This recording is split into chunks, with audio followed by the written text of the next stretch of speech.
Siang-siang kita diajak mikir agak ngeluh ini.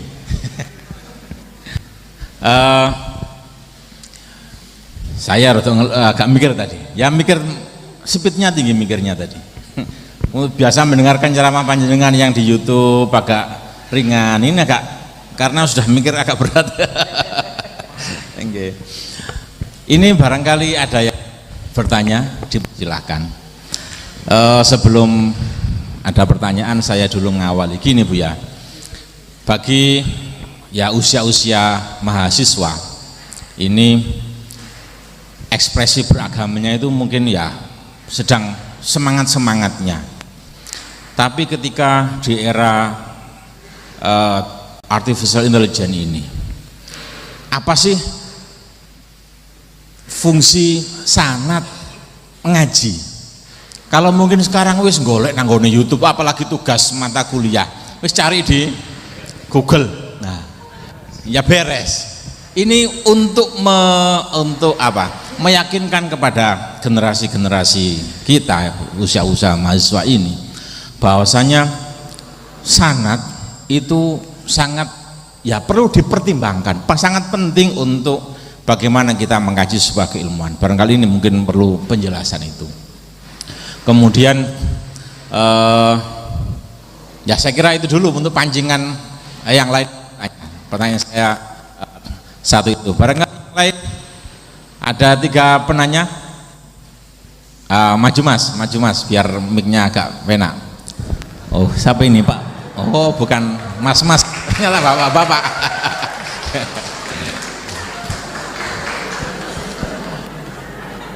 Ilmu. Barangkali yang ditanyakan nggak harus yang disampaikan di sini. Yang disampaikan sampean mendengarkan kajian di YouTube agak muskil, silakan ditanyakan di tema-tema yang ada. Oh ya, ini Banser Korea. Ya. Banser Korea ini mantan Banser Korea ya. Sekarang akhirnya ditarik ke sini. Ya, yang kedua, satu lagi. Monggo Pak. Ya. Pak Fadil dulu, dipersilakan. Ada mic-nya, nggih. Nanti Pak Hasan dan Pak Sinten Pak Agus, nggih. Terima kasih. Ini kayaknya.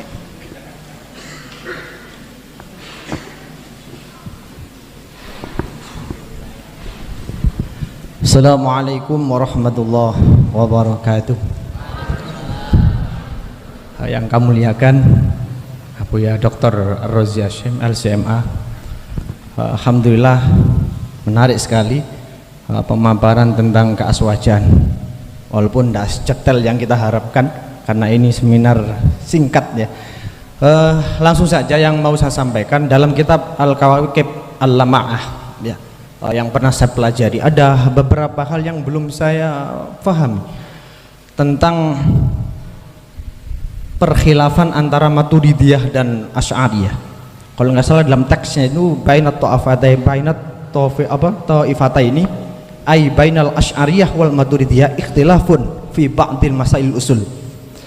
Dalam golongan Asy'ariyah dan Maturidiyah ini terdapat perkhilafan dalam masalah usul. Dan yang saya muskilkan, yang dipermasalahkan yang ada 3, yaitu tentang masalah itu imanul muqallid, imannya muqallid. Yang kedua adalah masalah takwin. Yang ketiga adalah masalah istisna. Ya. Yang pertama yang ingin saya tanyakan itu sebenarnya apa sih tentang masalah takwin, sehingga antara Maturidiyah dan Asy'ariyah ini tidak sama. Yang di situ intinya adalah masalah kudro. Yang kedua masalah iman muqallid. Asy'ariyah ini lebih ekstrim dari Maturidiyah. Kalau Asy'ariyah ini bilang bahwa imannya muqallid itu tidak bisa diterima ketika dia hanya sekedar taklid saja. Tapi kalau Maturidiyah justru mah diperbolehkan. Padahal kita ini mayoritas hanya Asy'ariyah. Kemudian yang ketiga tentang masalah istisna. Ketika ada orang mengatakan aku iman kepada Allah insya Allah, itu Maturidiyah diperbolehkan. Ya, itu Asy'ariyah diperbolehkan. Asy'ariyah diperbolehkan. Mentaklek iman itu diperbolehkan. Sedangkan Maturidiyah tidak diperbolehkan. Ini mungkin bisa dijabarkan sehingga kami bisa nanti ketika mengajar lebih bisa dicerna oleh para mahasiswa. Ya, saya kira cukup sekian apa yang saya tanyakan, mudah-mudahan nanti bisa memberikan kefahaman yang banyak. Ya, assalamualaikum warahmatullahi wabarakatuh. Bismillahirrahmanirrahim. Assalamualaikum warahmatullahi wabarakatuh. Kepada Abuya Dr. Ar-Razi Hashim LCMA, saya Hasan Basri. Asal kita sama-sama orang Sumatera, Buya. Saya orang Asahan, Sumatera Utara. Terima kasih.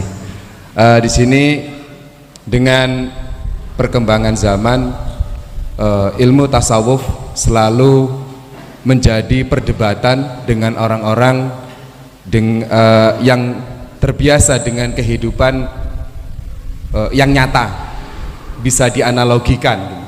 Sedangkan ilmu tasawuf itu sendiri sering kita ngobrol di warung-warung kopi, seakan-akan tasawuf itu gampang dibicarakan tapi menjadi perdebatan setelah itu. Mungkin dari Buya bisa memperjelas atau bisa memberi kesederhanaan pengertian tasawuf di era globalisasi saat ini. Terima kasih. Assalamualaikum warahmatullahi wabarakatuh.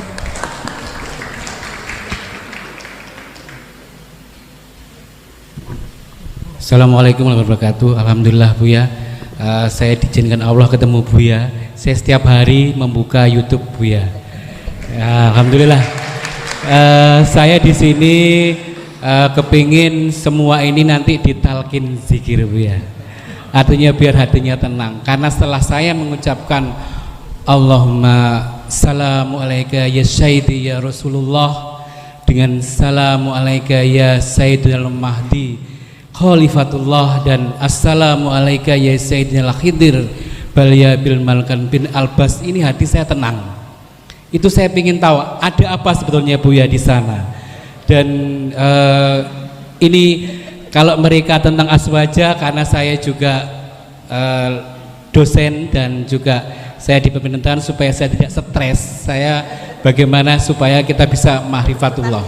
Dan jadi saya kepingin Buya semua di talqin dan zikir, dan saya berharap Buya menjadi saya berbaiat kepada Buya karena hati sudah tertarik. Kemudian Buya, ini yang perlu saya pesankan, saya tidak tahu Buya, 2 kali ini saya di Unwaha. Pertama saya sudah sampaikan, yang kedua kenapa saya harus mengatakan ke Buya, saya mendapat pesan dari Khidir salamun khalam mir rabbir rahim 3 kali. Saya mohon diberikan apa itu artinya Buya. Saya itu yang harus saya sampaikan kalau Buya ketemu. Itu dalam mimpi saya. Terima kasih Buya.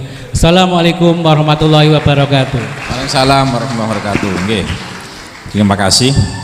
Ini ada 4 pertanyaan. Yang pertama dari saya terkait pemahaman tentang urgensi sanad dalam belajar di era teknologi informatika atau 4.0. Yang kedua, perlu penjelasan perselisihan antara Asy'ariyah dan Maturidiyah di beberapa tema, ini yang perlu dijelaskan. Kemudian yang ketiga, tasawuf, apa sih penjelasan tasawuf yang mudah bagi orang awam. Dan yang ketiga terkait tentang zikir tadi, dan bagaimana bisa ma'rifatullah di era yang serba teknologi maju tapi sumpek ya semakin cepat menghinap ya. Oke. Saya kira itu 4 Buya, monggo diberi penjelasan. Borong ini.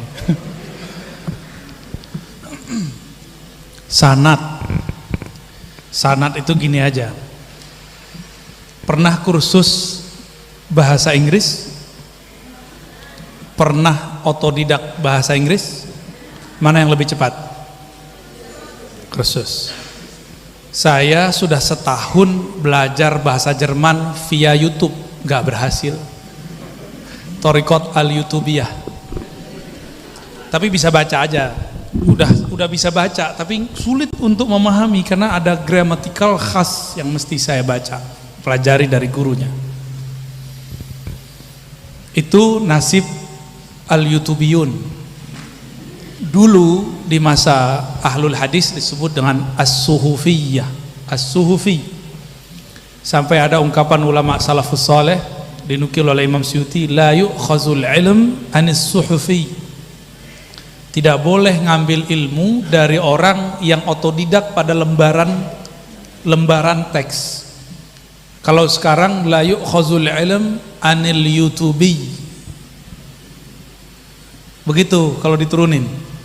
Kalau ada orang yang cuma belajarnya lewat YouTube, itu ilmunya nggak mu'tabar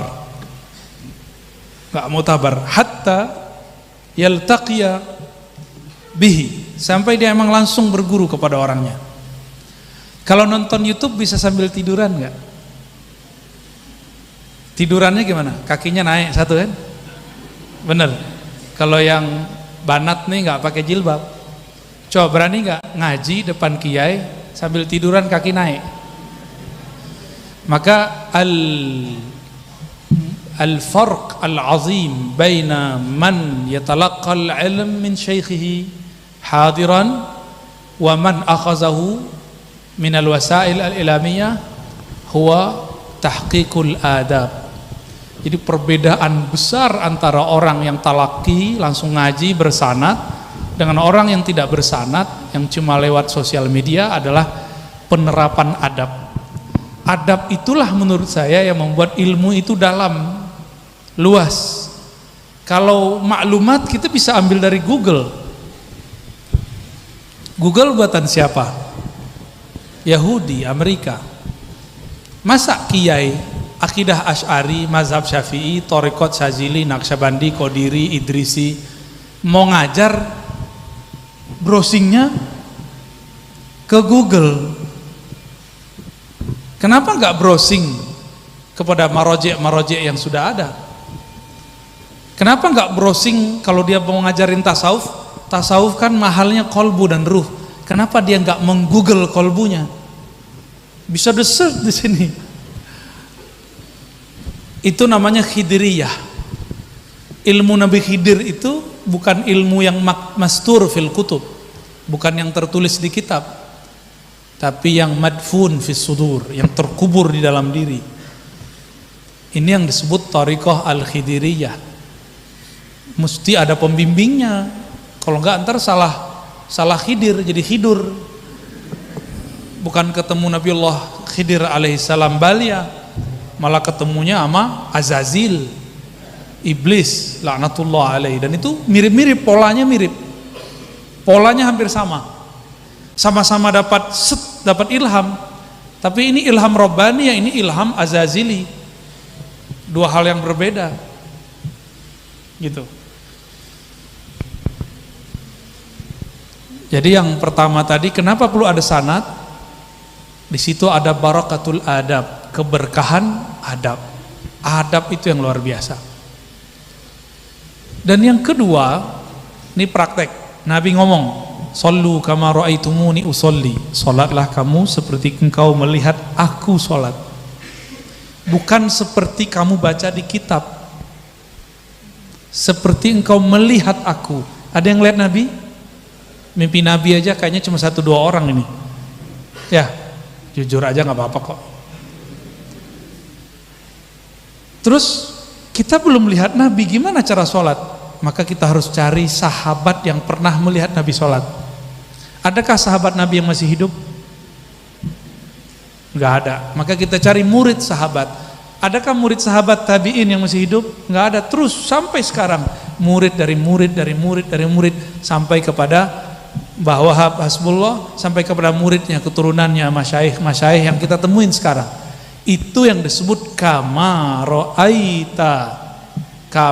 ra'aitumuni usolli. Seperti kamu melihat aku diriwayatkan oleh guru-gurumu.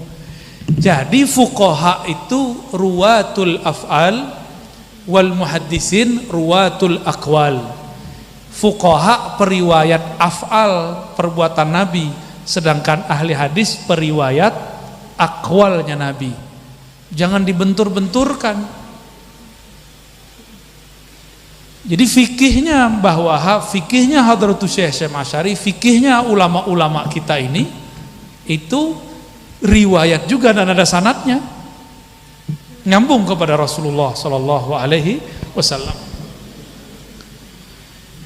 Jadi apa faedah yang kedua? Faedah yang kedua, dhabtul amal. Apa arti dhabtul amal? Ketepatan dalam beramal. Itu guna sanad. Coba sekarang buka Sahih Bukhari. Lakukan sholat langsung setelah baca Bukhari, bisa nggak? Bisa. Di Sahih Bukhari tidak ada satu hadis yang menggabungkan dari niat, takbir sampai assalamualaikum, nggak ada. Apalagi zikir ba'da sholat, itu nggak ada yang gabungan. Itu sebabnya datang juhala, orang-orang jahil. Apa kata mereka? Nggak ada tuh doa-doa jamaah habis sholat. Itu perkataan kan kejahilan. Yang ada itu hadisnya terpisah, dia belum baca, dibilang nggak ada. Nabi abis Allahumma antas salam lantas jalan. Dia nggak baca bahwa di riwayat lain Nabi nambahin la ilaha la syarikalah, di riwayat lain Nabi baca Al-Fatihah, di riwayat lain Nabi baca ayat kursi, di riwayat lain Nabi baca Allahumma inni ala dzikrika wa syukrika wa banyak riwayat digabung oleh ulama kita, jadilah wirid ba'da salat. Siapa yang menggabung ini? Ahlul fiqh, fuqaha, ahli hadis nggak ngerti. Sekarang riwayat yang terpecah-pecah ini dijadikan mazhab oleh kawan-kawan kita. Maka mereka gagal faham. Pemahamannya juz'iyah, tidak kulliyah. Itu akibat nggak punya mazhab, nggak punya sanad dalam fikih. Oleh karena itu ada sanad namanya sanad fikroh, pemikiran, ada sanad ijazah, ada sanad tarbiyah ruhiyah. Tarbiyah ruhiyah dibimbing secara rohani, tarbiyah fikih pemahaman akliyat, termasuk amalan, itu fikih. Dan sanad yang tidak kalah penting, sanad akliyah fikroh. Nah, nanti akan muncul rumah-rumah Quran, dia punya sanad ijazah tapi fikrohnya bukan ahlu sunnah. Mohon hati-hati nanti ya. Oke, yang kedua tadi pertanyaannya agak berat nih ya. Mau dijawab nggak? Beda Asy'ari dan Maturidi, dikasih contoh tadi bab takwin. Oleh Imam Maturidi, takwin itu salah satu sifat ma'ani. Apa arti ma'ani? Sifatun qa'imatun bizatillah. Seorang salah terjemah, diterjemahkan sifat yang berdiri pada zat Allah. Berdiri itu terjemahan abad 17 Masehi, ditulis oleh Syekh Abdul Rauf As-Singkili. Dia menerjemahkan qaimun, qaimatun, berdiri. Itu terjemahan dulu. Kalau terjemahan sekarang nggak begitu. Sifat ma'ani itu adalah sifatun qaimatun bidzatillah, sifat yang ada pada zat Allah, gitu terjemahannya. Bukan yang berdiri. Maka banyak yang salah terjemah, qiyamuhu binafsihi, Allah berdiri sendiri. Yang dia bayangkan ada orang berdiri sendiri, pakai kaki sendiri. Qiyamuhu binafsihi artinya Allah wujudnya, adanya tanpa sabab, itu nafyus sababiyah. Maka ini bisa menjawab filsafat kausalitas. Mereka yang meyakini Allah itu mewujudkan alam butuh asbab, dibantah pakai ini. Banyak nanti. Jadi perbedaan Asy'ari dan Maturidi, Imam Asy'ari mengatakan takwin, kata kun itu masuk ke dalam sifatul kalam. Apa kata Allah? Kun. Maka takwin menurut Imam Asy'ari bagian dari sifat ma'ani, judulnya al-kalam. Tapi oleh Imam Maturidi, takwin kun itu nomor 8. Jadi setelah kalam, takwin gitu, dipisahkan. Nyambung nggak? Pusing nggak? Selamat pusing. Ini perdebatan zaman dulu, di bawah sekarang muncul begitu. Nggak apa-apa. Kan kita al-muhafazah ala al-qadimil as-salih wal akhzu bil jadidil aslah. Itu jangan cuma jadi mimik doang, beneran. Jangan jawab persoalan zaman ini dengan kitab hasyiah zaman dulu. Dan ini saya sudah kampanyekan kemana-mana. GoPay bisa nggak dijawab pakai kitab I'anatul Talibin? Bisa nggak? Bank, kredit bank, bisakah dijawab dengan kitab Fawaid Syekh Yasin Al-Fadani? Nggak bisa. Bisakah dijawab dengan Jam'ul Jawami Imam Subuki, Imam Suyuti? Bisa nggak? Nggak bisa. Harus buat kaedah baru. Ini contoh. Saya kalau minjem nyewa mobilnya Pak Wakil Rektor, saya sewa 10 tahun. Setelah 10 tahun jadi punya saya atau kembali ke Pak Rektor, Pak Wakil Rektor? Balik. Sekarang ada namanya sewa tapi jadi hak milik. Istilahnya kredit. Diarab-arabkan biar syar'i. Al-istiqra' al-muntahi bitamlik. Itu mah main-main istilah aja biar syar'i. Itu bukan syar'i, namanya arabisasi. Maaf ya yang orang perbankan. Ada. Wah, kita bisa debat panjang ntar ya. Serius, ini jadi main-main jadinya. Kalau saya sewa mau 100 tahun nyewa, setelah 100 tahun balik. Tapi kalau sewa beli, istilah sekarang ya, sewa beli, sewa jual. Al-istiqra' sewa, al-muntahi yang berakhir bitamlik dengan kepemilikan. Saya sewa bentuknya kredit, cicil, bayar per bulan. Setelah 10 tahun jadi milik saya. Berarti kredit itu lebih menguntungkan orang yang berhutang atau memberi mudarat kepadanya? Mana yang lebih besar? Kawan saya salah faham. Oh, tunggu dulu, kamu kalau beli cash 1M, kalau beli kredit menjadi 2M. Ini riba. Tunggu dulu. Dia nggak membaca di kitab lama, tidak ada namanya inflasi, tanazul qimah, nggak ada dulu. Atau inhiradul qimah, nggak ada dulu. Nggak ada dulu namanya nilai mata uang itu jatuh, karena dulu nggak ada mata uangnya, ada cuma emas, dinar, dirham. Bener nggak? Ini saya lagi ngompor-ngomporin biar antum buat hasiah baru, biar buat kaedah-kaedah baru, ya. Semoga habis ini ada. Tapi kebelinger ya. Harus muncul jawaban baru. Ini sewa, tapi kok jadi hak milik? Oh, ternyata muamalat yang pernah di masa Nabi cuma 24 akun. Ketahuan dari kitab Bulughul Maram dan kitab-kitab fikih Al-Muhazzab dan lain-lainnya. Cuma 24 produk muamalat. Di situ belum ada namanya transaksi online. Lazada, Pikidp apa? Tokopedia, Shopee. Ada nggak dulu? Yang ada mirip-mirip akad salam. Akad salam saya beli ke Gus Wafi nih. Gus, aku mau koper warnanya putih, mereknya Polo. Harganya kira-kira segini. Cariin ya. Oh, oke, siap. Baik, apa akad salam. Sekarang gimana? Nggak ada begitu. Cukup lihat foto, bener nggak? Lihat deskripsi. Lebih wadih yang ini atau lebih wadih saya ngomong? Lebih wadih ngeliat foto, video atau lebih wadih saya ngomong? Video, foto. Maka kalau boleh disebut ini akad salam al-jadidah, al-onliniyah. Lebih jelas. Tinggal dikasih, ada pembayarannya boleh di depan, boleh di apa namanya? OCD apa? Tuh, COD. Ya salam. Berarti Gus Wafi sering make. Apal deh. Jangan-jangan ahli transfer. Ini tidak ada di kitab lama. Antum yang bisa jawab, nggak bisa ditanyakan ke Imam Zakaria Al-Ansari. Hatta Imam Syafi'i aja bengong, itu apaan Tokopedia? Kecuali beliau hidup di zaman ini, beliau pelajari lagi, akan keluar fatwanya.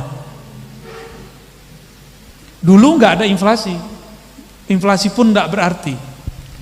Mau nggak nih Pak Warek, kan banyak duit nih, saya pinjam duit 1M, saya kembalikan 5 tahun lagi 1M, mau nggak? Mau nggak? Oh, kita nggak boleh riba. La riba ya akhi, ahallallahu al-bai'a wa harrama riba. Masya Allah. Mau nggak, Kiai? Nggak mau, rugi katanya kan? Takut rugi, loh, nggak takut riba. Jadi ternyata syar'i sekarang itu yang nguntungin pribadi. Padahal kalau 5 tahun lagi dibalikin 1 M, itu yang rugi siapa? Kenapa? Ini terjadi inflasi. Maka kaidah tentang inflasi harus masuk kepada kaidah muamalat. Tapi belum mereka masukkan. Supaya ice break untuk apa istilahnya? Ini kan udah kaku nih. Perbankan syariah sudah kaku. Sudah mengharamkan yang belum tentu haram menurut Allah, supaya mencairkan kekakuan kaidah tentang riba.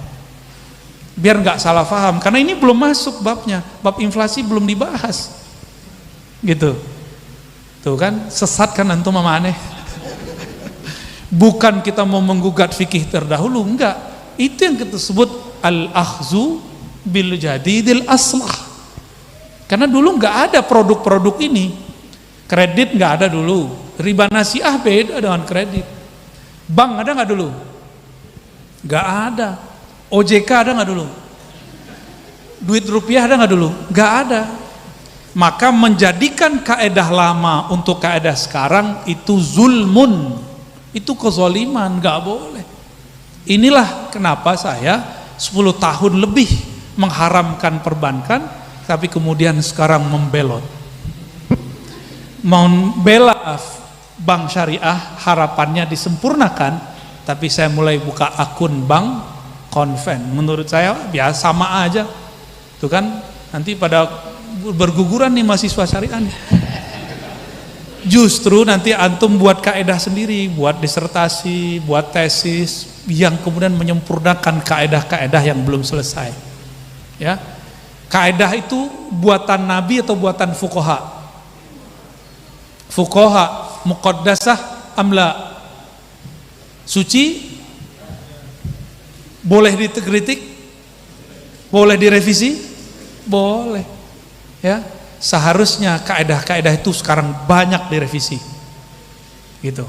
Bukan kita i'tirad, enggak. Yang ono cukup untuk masanya, yang sekarang kita punya masa sendiri, punya masalah sendiri. Kira-kira begitu ya. Selamat sesat deh ya. Itu mengenai takwin udah terjawab tadi ya. Istisna itu yang bisa jawab cuma sufi. Saya bilang ana mu'minun insyaallah, itu yang jawab cuma bisa sufi. Karena di akidah Wahabiyah sendiri itu Muhammad bin Abdul Wahab yang Wahabi, kalau ini kan Wahab yang bukan Wahabi, itu mengatakan haram mengatakan ana mu'minun insyaallah. Tapi cucunya Syekh Abdurrahman Al-Syekh dalam Fathul Majid setebal ini mengatakan kaul ini bisa diperdebatkan. Itu zuriat dia sendiri. Di dalam kitab Syarah Al-Fiqhul Akbar karya Mula Ali Al-Qari dijawab, kalau engkau mengatakan ana mu'minun insyaallah fi qalbika syak fa anta kafir. Kira-kira begitu kalau dibahasakan ulang. Saya sering mengibarahkan ulang, tapi banyak orang salah paham, dikira saya berdusta ya. Enggak, bukan. Kita menukil secara maknawi. Jadi kalau kita ngomong nih ana mu'minun insyaallah, di qalbu kita ada syak mengenai iman kepada Allah, ini tidak boleh. Tapi kalau saya mengatakan ana mu'minun insyaallah, saya khawatir nanti husnul khotimah atau su'ul khotimah, karena takut ada kemunafikan kepada diri, maka itu boleh. Jadi istisna dalam kaul ini tidak boleh dihukumi dengan satu kacamata ya. Dan yang ketiga tadi tentang taklid ya. Imam Asy'ari mutasyaddid, iman muqallid tidak diterima, begitu ya. Tapi kan sudah diiktirad oleh Imam Ghazali. Kata Ghazali, iman muqallid sah kok. Jadi Asy'ari sama Asy'ariyah pun beda. Maksud Imam Asy'ari, iman orang yang muqallid itu tidak diterima karena imannya tidak sampai ke usul. Iman ini kan 3, asal lalu ada far'ani. Asalnya tasdik, tasdiknya dia tidak boleh ngikutin tasdik orang lain, harus dia sendiri yang menemukan pentasdikan bahwa saya benar-benar percaya, bukan kalau yang kamu percaya saya percaya. Imam Asy'ari bilang itu taklid gak boleh. Maksud Imam Asy'ari taklid yang begini gak boleh. Yang boleh itu taklid furu' yang 2, qaul dan amal. Imam Maturidi bermaksud imal muqallid sah, itu maksudnya qaul dan amal. Adapun mengenai tasdik, mereka sama-sama sepakat tidak boleh taklid. Gitu cara jamaknya.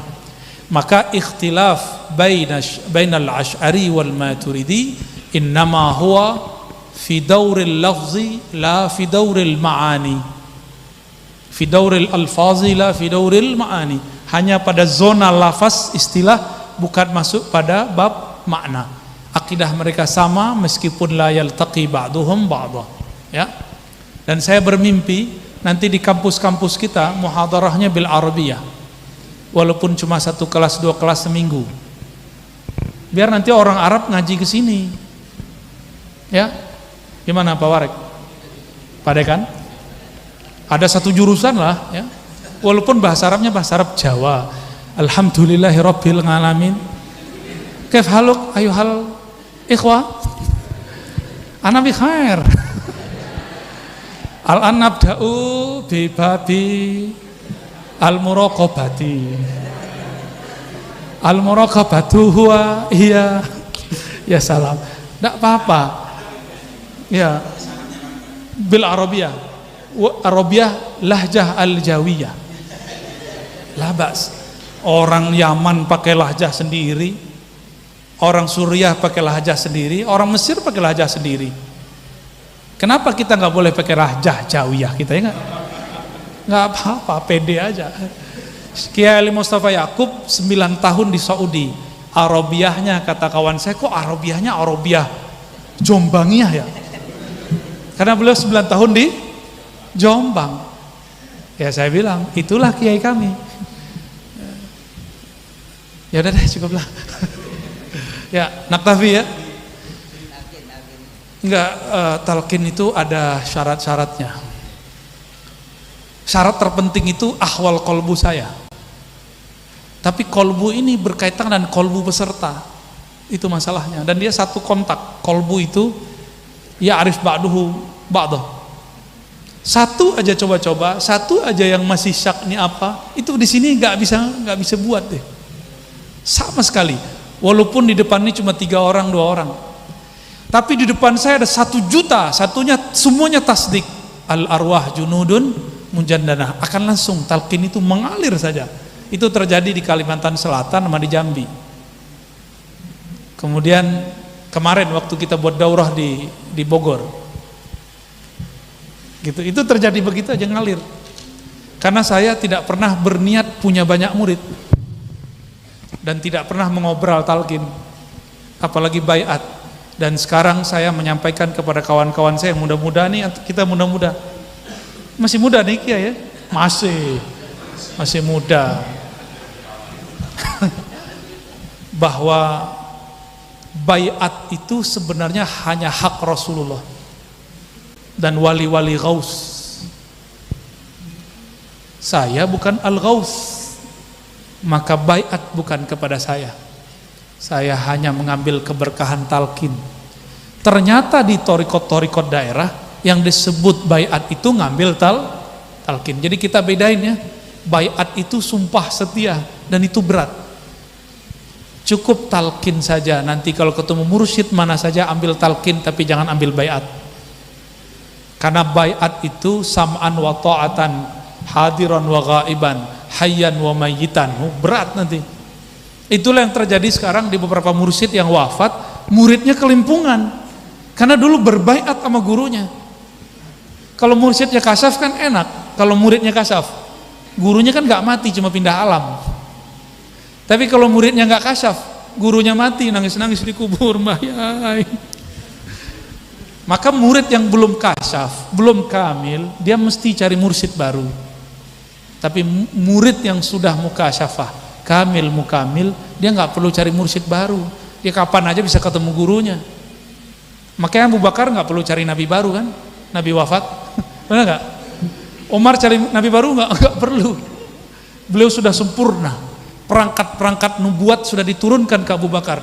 Makanya Umar, Abu Bakar ini bisa dialog dengan malaikat, bisa dialog dengan Allah. Umar. Itu sebabnya Umar berani melarang yang tadinya Allah bolehkan di Quran setelah konfirmasi sama Allah. Mau tahu contohnya? Nikah perempuan ahli kitab. Umar larang, padahal di surah Al-Maidah boleh. Ya kan? Kalau nikah sama ahli kitab, santri-santri kita gimana ntar? Al-Banat ntar gimana? Umar melihat orang-orang Arab dulu nikah dengan orang-orang ahli kitab, orang Arab Madinah, Mekah nganggur. Jadi banyaklah perawan-perawan tua, mohon maaf. Maka dia keluarkan peraturan khalifah, dilarang menikahi ahlul kitab. Cut semua, langsung semuanya para perawan-perawan menjadi istri muda.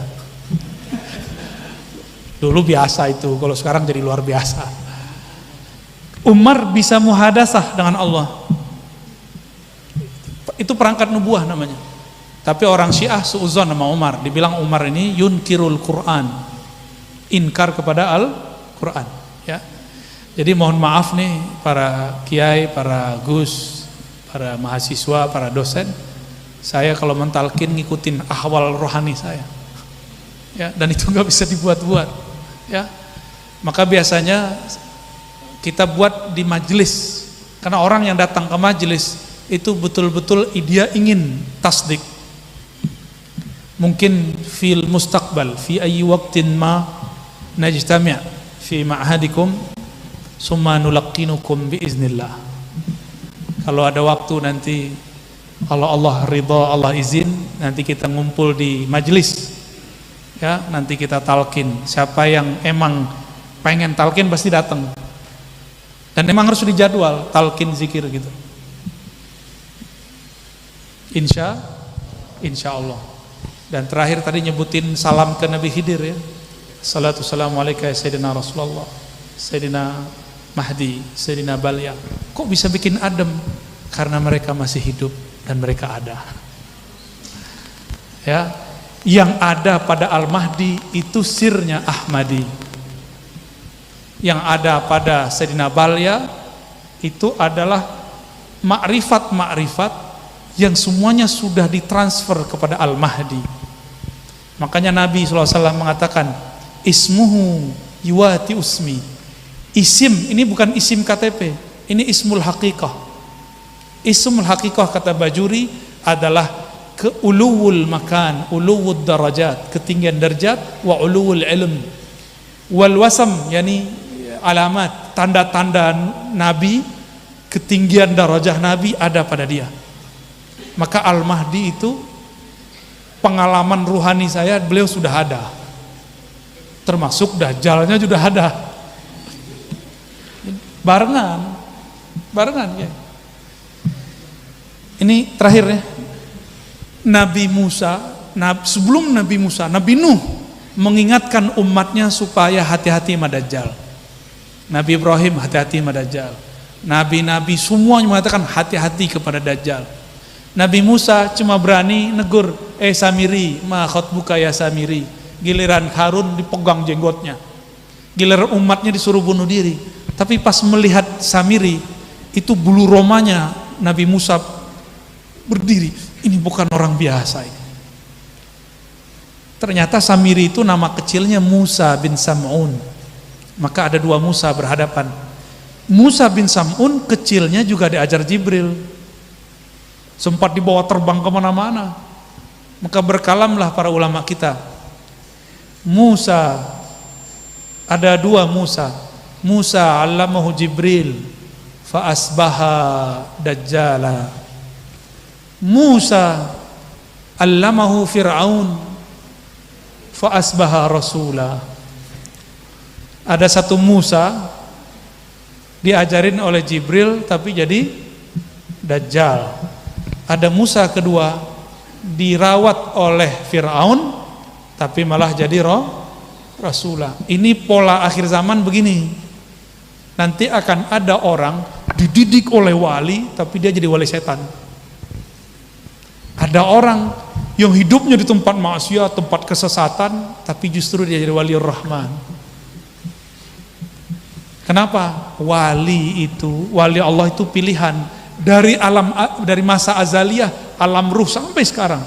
Yang ditakdirkan jadi wali, meskipun dia pernah jadi perampok, koruptor, pasti jadi wali.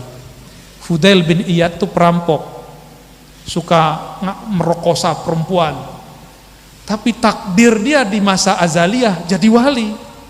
Maka ada satu kejadian di masa hidupnya membuat dia jadi wali. Perempuan pelacur dia, badannya dipakai untuk perbuatan-perbuatan yang nista. Tapi apa yang terjadi? Cuma karena rahmatullah ada pada dirinya memancar, melihat ada anjing udah kudisan, dia kasih minum, jadi wali. Jadi wali itu nggak usah aneh-aneh. Terapkan rahmatullah di kolbu. Asbahta waliyar rahman, pasti jadi wali Allah. Cuma gitu doang, ya. Dan sekarang Al-Mahdinya sudah muncul. Cuma Allah rahasiakan sebagaimana Allah merahasiakan Dajjal. Ciri-cirinya apa? Yang benar di framing jadi salah, yang salah di framing jadi benar. Pejuang Islam dianggap penista, penista dianggap pejuang Islam. Ini sistem kalau nggak ada yang buat jadi nggak. Yang buat sistem itu namanya Dajjal. Maka jangan sok-sok ahli takwil terus bilang Dajjal itu sebuah sistem. Ya salam ya akhi, ya. Sistem itu nggak ada tanpa yang buat. Yang buat ini yang kita sebut Dajjal. Sistemnya disebut Dajajilah. Nah ini masaknya udah, ya. Maka saya bangga jadi Ahlus Sunnah. Semoga Ahlus Sunnah kita Ahlus Sunnah yang harokahnya harokah ala minhajin nubuwah.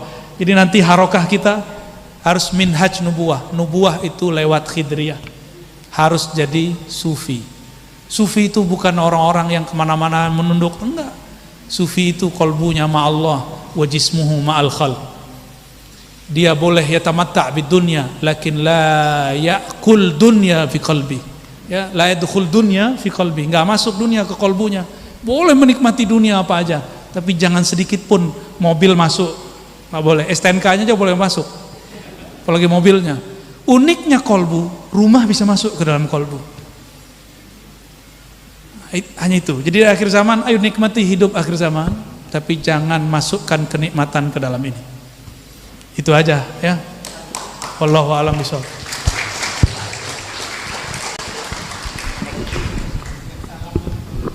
Assalamualaikum warahmatullahi wabarakatuh. Ini tabarukan Bu ya.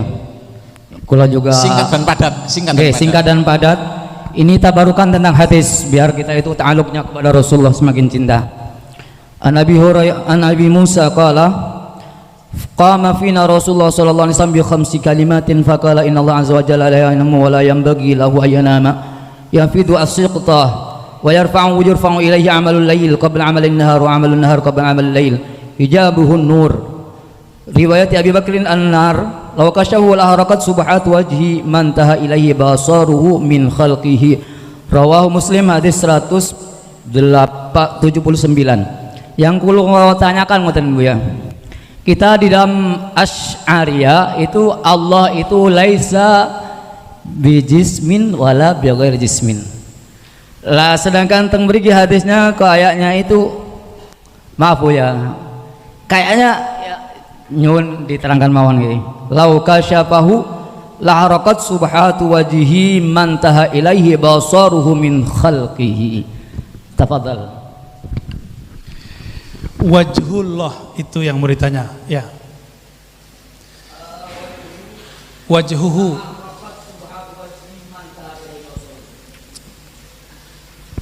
Allah bukan jisim. Jisim itu artinya benda. Oke, sudah mantap. Jisim itu ada dua. ada jisim yang maddi, benda kasar, ada jisim yang ghair maddi, bisa bentuknya air, bisa bentuknya cahaya. Ini cahaya ini termasuk jisim. Cahaya ini jisim. Aroma bau itu jisim. Hawai, jauh, itu jisim.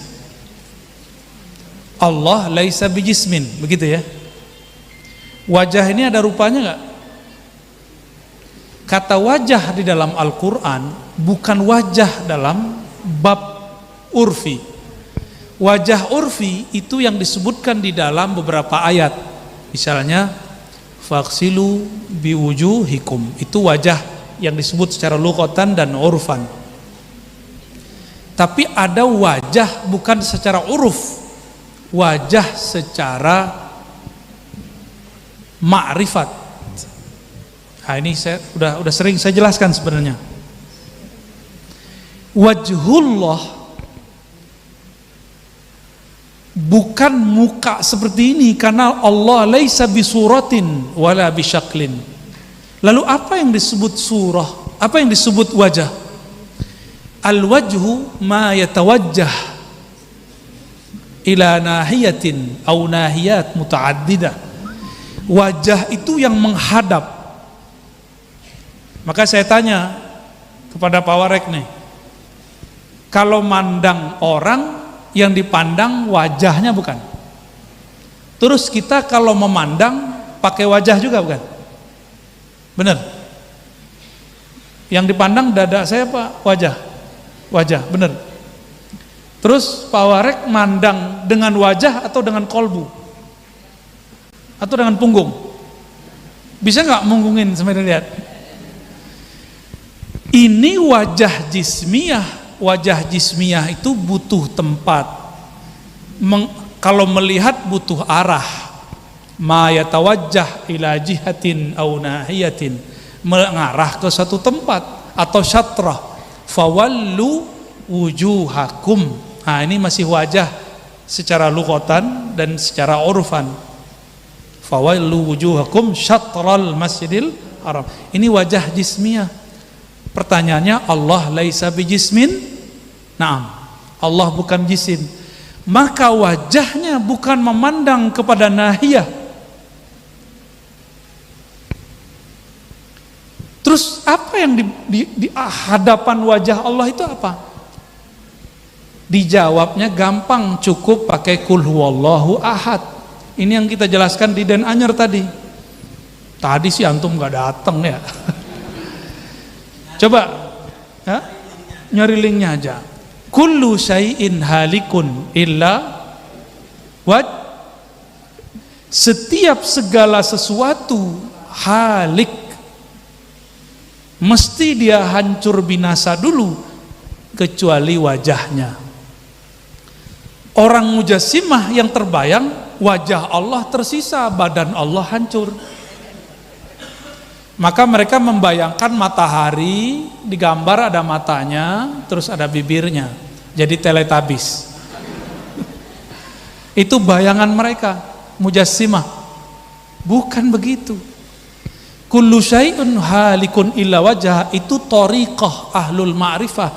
Jika engkau ingin memandang wajah Allah, fa ahlik nafsak, habiskan dirimu, habiskan hadapmu dalam hadapnya. Maka janganlah memandang dengan hadapanmu, dengan pandanganmu. Disitulah makna la yazalu yataqarrabu ilayya al-abdi bin nawafil hatta uhibbahu fa iza ahbabtuhu kuntu sam'ahu alladhi yasma'u bi, sampai akhir hadis.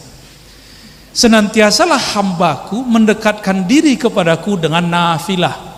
Nafilah kalau di zaman sahabat amal sunnat, kalau zaman sekarang bi ulumil ma'arifi wal asrar. Sehingga aku jatuh cinta kepadanya. Karena kalau jatuh cinta itu pasti karena kenal. Kata orang dulu, ini dari kalam sufi, kalam lain Majnun, tak kenal maka tak sayang. Kenal dulu baru sayang. Itu kaulnya Laila Majnun. Majnun ngomong begitu. Dibahasakan ulang dalam bahasa Melayu. Jadilah lagu Fatwa Pujangga dan segala macamnya. Coba baca punya Abdurrahman Al-Jami, ada kalimat mirip begitu. Itulah makna man arafa rabbahu ahabbahu. Tapi antum cuma dapatnya man arafa nafsahu faqad arafa rabbahu. Ada dua, man arafa rabbahu lam ya'rif nafsahu. Yang kenal dirinya nggak akan kenal, yang kenal Allah nggak akan kenal dirinya lagi. Itu yang disebut kullu syai'in halikun, habis dirinya dalam eksistensi Allah. Bukan hulul ijtihad. Hulul ijtihad itu masih ada aku dan dia. Kalau ini kuntu sam'ahu alladhi yasma'u bi, sama'nya adalah sama'ku, sama' dia sudah nggak ada, halik. Basornya udah nggak ada, yang ada basorku. Basornya dia tembok, selesai. Sama'nya dia 10 meter udah nggak kedengeran. Tapi kalau sama'nya Allah, orang ngomong di Suriah ke sini kedengeran. Orang ngomong di Mossad sono Yahudi di sini kedengeran. Itu kalau baru kuntu sama'ul ladzi yasma'u bi. Ada berapa sifat? 7 sifat ma'ani. Yang 7 sifat itu, siapa yang fana dalam 7 sifat ini disebut al-kutub al-mutlaq. Kalau baru 1 kutub biasa, itu bintangnya begitu, bintangnya ada 7.